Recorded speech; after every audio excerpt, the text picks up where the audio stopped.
but they are something to them. Now, we go to segment it brings me to that question. Does any of these sound familiar? Because I need to know. In the live chat, you can drop, it's a live podcast, guys, you can drop in the live chat and drop your comment. How do you help your teenagers open up without pressure? Because that is something that has bothered many parents. We all want that relationship with our children, but for some reason, things are flipping up. The moment your child is a teenager, from this bubbly person, they flip to someone who never talks, and you don't seem to understand. So like I said, we had to deal with that. What causes them to shut down and they don't talk? And some of those things are, they think adults won't understand, because the adult world and the teenage world seem to be like on a completely different planets. So that is one reason. And we also looked at the past reactions. When your teenager approached you, this one time when they approached you on any topic, the way you responded is the determinant of what your teen is today. Because if you responded in this harsh way, your teenager shut down and it's hard to get them back. Another one, they don't know how to express emotions. Some of them shut down simply because they don't know how to, express themselves. And others shut down because they want their independence. Yeah, so we are going to be looking at what causes them to shut down and how to help them open up without pressure. And the other one is the fear of judgment. Your teenager is thinking, if my mother gets to know I didn't perform well in exams, I think she's going to think I'm daft or something, I'm a failure, they are wasting school fees, because that is something we do as parents. We don't normally get to the root before we actually start diagnosing and giving out all these medicines, which comes in form of lectures, So today we are going to find out what causes our teenagers to shut down and then how to help them open up without pressure. Now, segment 2 that we are on is what not to do when you're dealing with your teenager. Sometimes the reason teenagers stay quiet isn't because they don't want to talk. No, it is because we, the adults, unknowingly shut them down. We don't know it while we are doing it. We don't know that we are doing that to them and unknowingly. So I'm a parent of teenagers as well. So I'm going to say, we do it unknowingly. No one wakes up in the morning and is like, I'm going to shut down my teenager. No, we do it unknowingly. And here are 4 things we must stop doing if we want teens to open up to us. Yeah? Don't interrogate them. Interrogation to even anyone. Have you ever gone somewhere? Like I remember one time I was called in by some relatives and they sat me down. Already I was on the edge. Before they could even say something, I was on the edge. Why? Because it seemed like it's going to be an interrogation, which I wasn't prepared for. So now imagine a teenager. Remember, these are young adults.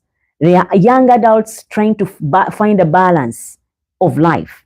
They are not your kids that, as you remember them, the younger kids, they are not adults yet. They are in the middle. So don't interrogate them. When you bombard them with questions, they feel attacked. And that is not only to teenagers, guys. It is also us. Has someone ever called you somewhere and they are giving you question after question, question after question, lecture after lecture? Guess what happens? You feel bombarded and you close down. So that is one thing that causes them to shut down. Now, do not interrogate them. That is number 1. The other one is do not lecture them. Lectures make teens to shut down instantly. They don't hear the solutions that you're going to give them. They hear you did wrong. That is all they hear, and they shut down. So they just sit through all the talk that you're going about on. And they just sit and you talk and talk and talk and talk. To you, it seems like you're communicating and they are right there and you think they are hearing you, but they are not. So if you want to help your teenagers open up, do not lecture them, do not interrogate them. Another thing that you're going to do is don't minimize their feelings. Now, this is also something that we do without knowing that we are doing it. And it hurts and also damages our relationship with teenagers, and they shut down and never open up. So when I say don't minimize their feelings, I mean statements like, it's not a big deal, or When I was your age, I went through that and I managed to survive. You can survive that as well. You know, though that is minimizing of their feelings. Those will communicate, those will kill communication slowly or instantly in your teenager. So what you do, don't minimize their feelings. But what you can do probably is relate. Show them that, you know, you are human as well.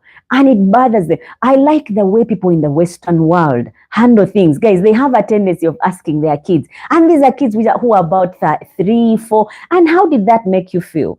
And how do you feel about this? You know, for us in Africa, we tend to dismiss how our children feel. And so they grow up without having that relationship with us where they can easily talk to you. Can you imagine what kind of world we would have if we are in connection with our kids, our teenagers, when they can run back to us and inquire and ask for guidance? There is someone who was telling me that a gentleman asked him, I have my daughter.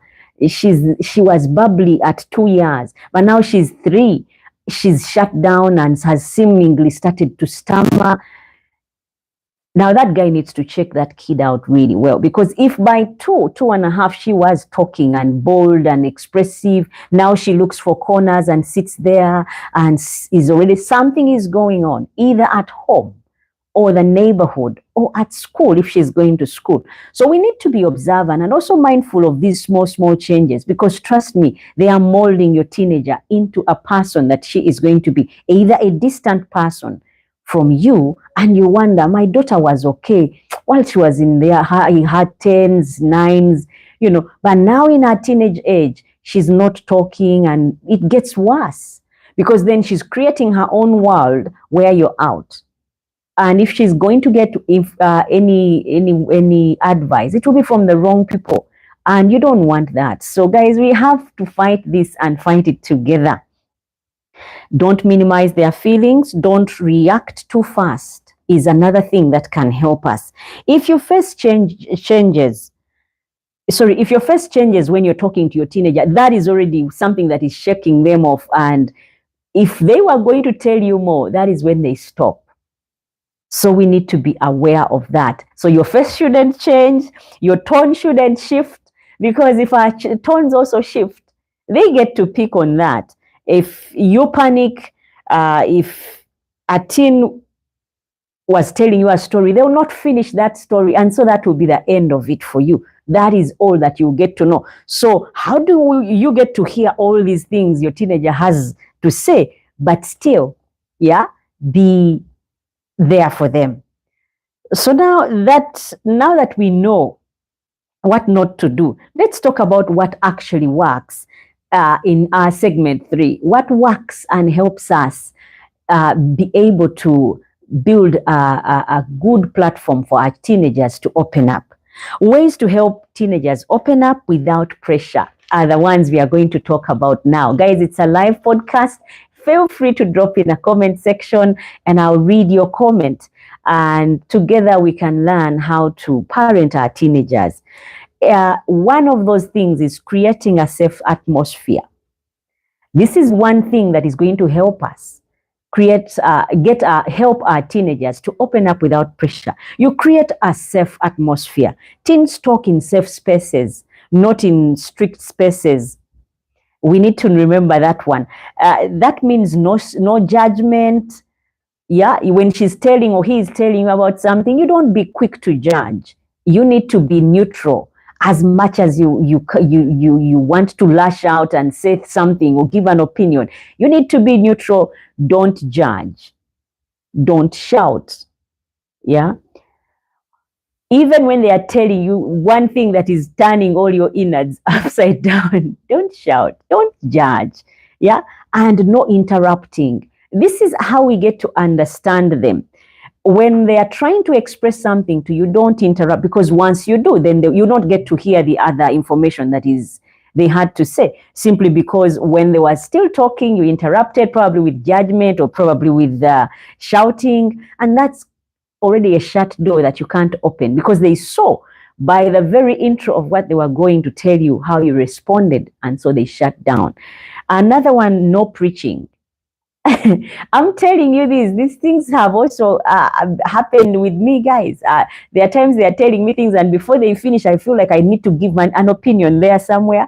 But I've learned to hold back and get to hear from them full story before I actually say something. Because when you do that, you get them to open up and tell you more and more things that you would ideally not know. So another one is no preaching. Even when you feel like you have to tell them how for you are a great person, in school, how you really perform, hold back and listen, because they are not you and you're not them. They are their own selves, and they want you to get to know that. And the only way you can is by allowing them to express themselves. Just listen, if I may say. Sometimes the best conversations happen in the car. If you have a car and you're driving off to some place, like when I'm doing something, I get my teenagers sometimes, like now holidays are coming, I get them to go to the market with me and we go and buy things. They get to even find out where food is bought, how much it's going for, and that is how they learn pricings of things. So the best conversations happen in the car or in the taxi. Say like you're talking and you're like, oh, they tell you, I've been there before, mommy. Do you know that place is cheap? Or, that's how, like we were planning to go out some about 3 weeks ago. And my daughter was like, mommy, I know some nice places where we can go and eat out. And I'm like, when did you get to know them?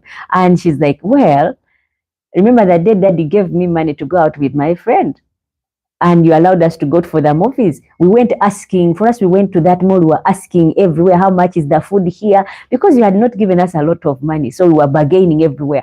And she ended up leading us to a nice place. We ate, it was family oriented, and it was good fun. But some good conversation, or the best conversations, happen in the car or in the taxi. Other places where this conversation would happen is when you're cooking.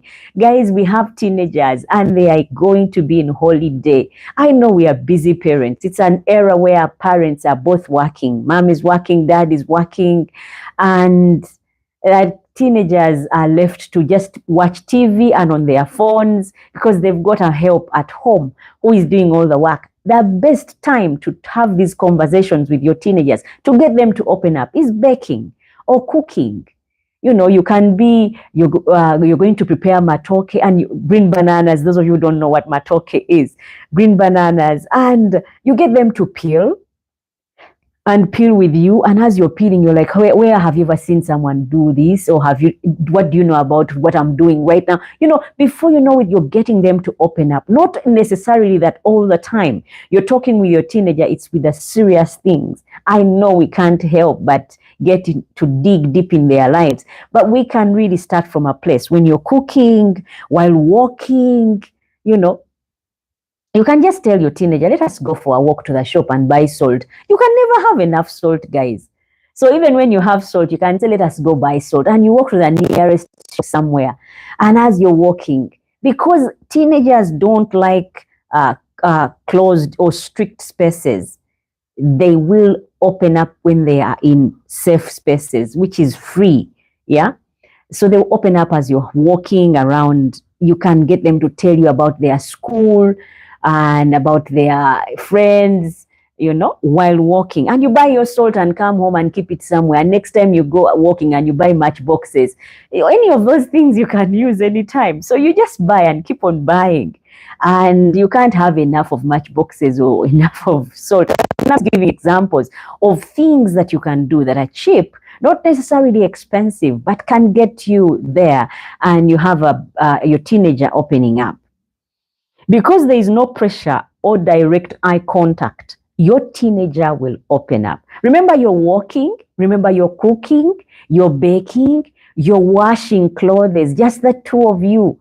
You will be surprised because that is a long time and they are not confined to looking straight in your eyes. Some of us were brought up where we were not encouraged to look directly in the eye of the older people. So guess what?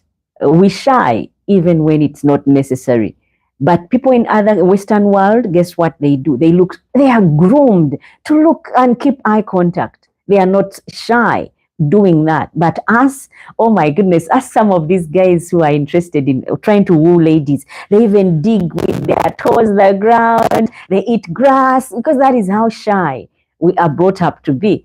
But we don't want our teenagers being like that. We want them to be expressive. But then when you create that space where they don't have to worry about eye contact, guess what? Your teenager will open up, and your teenager will tell you things you didn't think you would. Like an example, guys, they go to boarding schools and they spend 3 months there, come home for 3 weeks, go back another 3, come back for 3 weeks again, and go back for another 3. Before you know it, for you, you've had in the whole year just a couple of weeks with your child.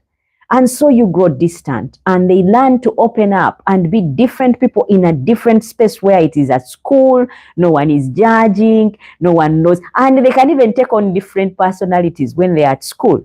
They become like maybe the coolest dudes, and you've never had them do anything or seen them do anything. Like an example, one of my nephews came visiting. I hope he's listening in. Maxi, if you're hearing, please drop in the comment that I'm present, and I'll be glad that you've tuned in. Otherwise, my niece, my nephew Max, has the best voice, guys. You should hear him. One of these days I'll invite him. He's got the greatest voice. And he came visiting one time, and his cousins, my kids, heard him speak. They had never heard him talk. And the mom always used to tell us, oh, we don't know. He hardly talks. He doesn't even talk to me as well as the mom. That's what she was saying. And one time he came home visiting, and I had turned on one of my gadgets, and I told him to ask the gadget something. And he asked, and when my kids were listening in their bedrooms, they were like, they came screaming, oh my goodness, Maxi has a voice. Oh my goodness, he's got a very sweet voice, a very nice, cool voice. They were celebrating about him having a voice, simply because they had never heard him talk. But because I had created an environment that got him to open up and step out of his comfort zone, he thought he was not talking for anyone to hear but the gadget. But everyone was wide alert to hear him say something. And when he did, we were like, oh, so now we know you talk. We will get more out of you. So since then, every time I want to talk to him, he talks. So we need to create a safe space for our teenagers, for them to be able to express themselves freely. Another thing we need to do is let them lead the conversation. When you're dealing with your teenager and you're talking to them, let them lead the conversation. When a teen starts talking, don't rush. I'm learning, guys. I'm also learning. I'm not there yet. I'm learning. When a teenager is talking, don't rush.